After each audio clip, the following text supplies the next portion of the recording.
আজকে আমাদের চ্যানেলে আবার নতুনভাবে উপস্থিত আমরা। বিশেষ করে এই করোনা পরিস্থিতিতে আমাদের কাছে প্রচুর রিকোয়েস্ট এসছে প্রাণায়াম সম্বন্ধে আলোচনা করা, কী প্রাণায়াম করলে সুস্থ থাকা যাবে। আমাদের ভিডিওতে অলরেডি 4টা প্রাণায়াম দেওয়া হয়েছে করোনা নিয়ে, ওইগুলো দেখে নেবেন। ওইগুলো নিয়ে আর আলোচনা করছি না। নর্মাল কিছু প্রাণায়াম বলছি, লাস্টে দুটো প্রাণায়াম হচ্ছে ভাইটাল প্রাণায়াম, আমরা দেখিয়ে দিচ্ছি, দেখে নেবেন। ধীরে ধীরে নাক দিয়ে শ্বাস নেবেন, মুখ দিয়ে শ্বাস ছাড়বেন।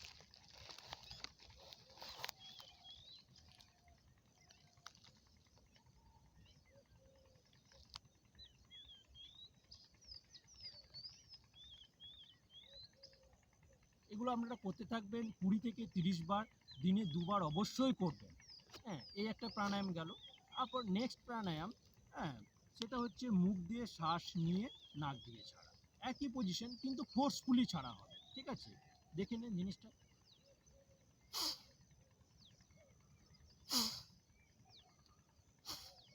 এই একটা হলো। আবার নেক্সট তার রিভার্স হবে, নাক দিয়ে শ্বাস নিয়ে মুখ দিয়ে ফোর্সফুলি ছাড়া।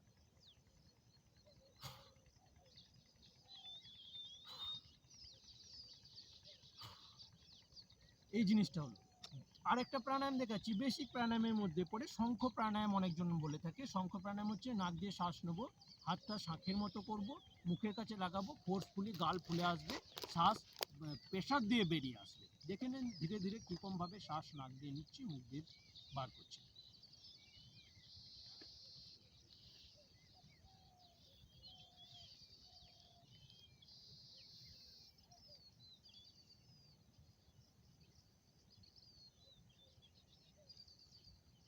এটাকে শঙ্খ প্রাণায়াম বলা হয়, শঙ্খের মতো ফুঁ দিয়ে বেরোচ্ছে, সেই জন্য শঙ্খ প্রাণায়াম বলে। এগুলো হলো বেসিক প্রাণায়াম। আমাদের আরও 4টা প্রাণায়াম করোনার জন্য দেওয়া আছে, চ্যানেলে ভালোভাবে লক্ষ্য করবেন, ওগুলো অবশ্যই এর সঙ্গে অ্যাড করে নেবেন।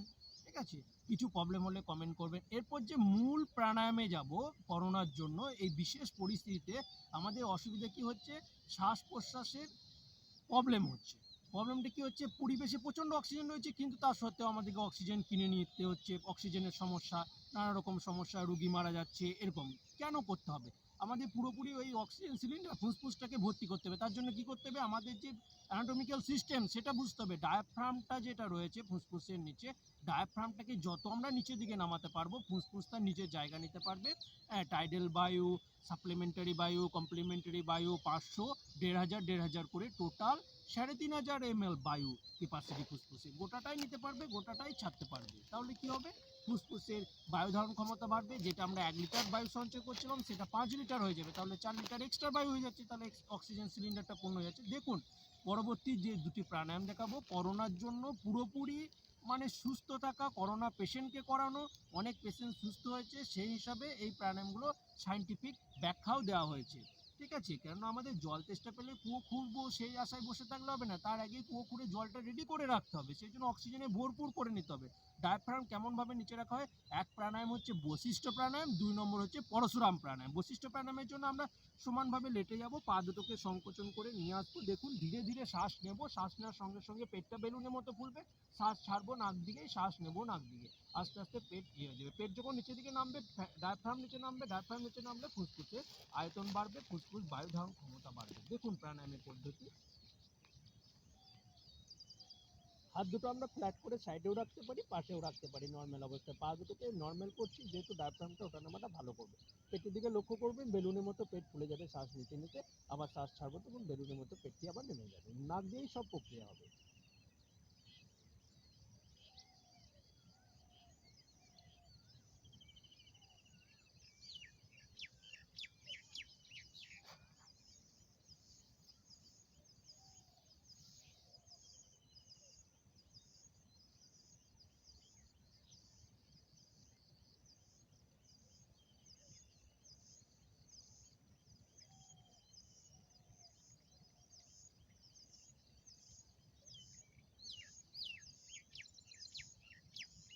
এ হচ্ছে আমাদের বশিষ্ঠ প্রাণায়াম। বশিষ্ঠ প্রাণায়াম আমরা 10 টাইম করবেন, 3 বার করবেন, মানে 30 বার।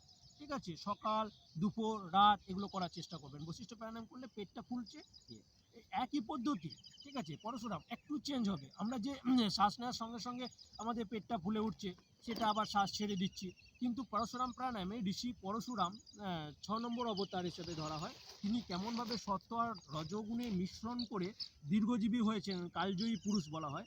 আমরা সেটাই দেখাবো মণিপুরে, মানে শ্বাস ধারণ পেটে নেবো মণিপুর, সে থেকে কীভাবে অনাহততে এসে সেটা রেচক করতে হবে, সেই পদ্ধতি হচ্ছে পরশুরাম প্রাণায়াম। ধীরে ধীরে শ্বাস নেব, শ্বাস নেওয়ার সঙ্গে সঙ্গে পেট ফুলে উঠবে বশিষ্ঠ প্রাণায়ামের মতনই। যারা পরশুরাম প্রাণায়াম অভ্যাস করবেন তারা আগে বশিষ্ঠ প্রাণায়াম ভালোভাবে অভ্যাস করার পর পরশুরাম প্রাণায়াম করবেন। যদি অসুবিধা হয় কমেন্ট বক্সে কমেন্ট অবশ্যই করবেন।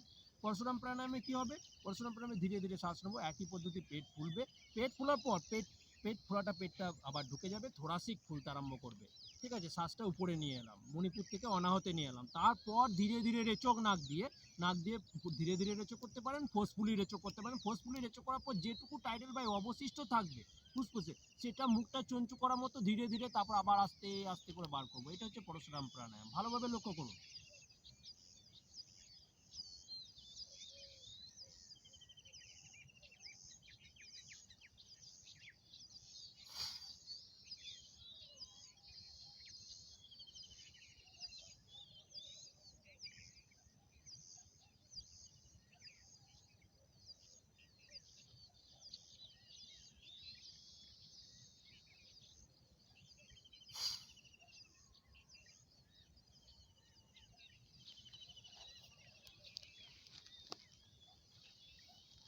এটা হচ্ছে পরশুরাম প্রাণায়াম, আমি 2বার করে দেখালাম।